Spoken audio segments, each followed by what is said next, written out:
Very, very competitive. Napakasikip, oh. Bakit ang sinasabi niya sa akin as we take a look at the jumper, pag natalo sila dito, halos mahirap na pumasok sa kampyonato. Parang Ang Sankis Orange Juicers, kaya somehow hindi sila pumasok dito. Kasi another 3-point bomb may naman galing kay Kenneth Duremdes. Anim at kalahati po nalalabi sa ating first quarter. Duremdes, one-handed move. It will trickle in.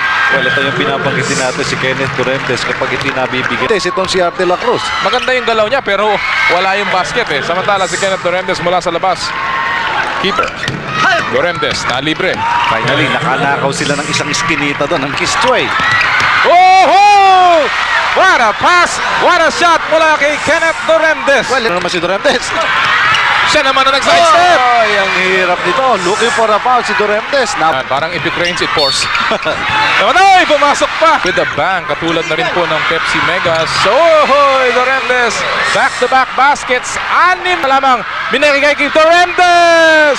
Ang kombinasyon na ito, ang pagtakbo ni Meneses at Duremdes. So Sanchez has a good history from in the overtime period. Samantala si Kenneth Duremdes, very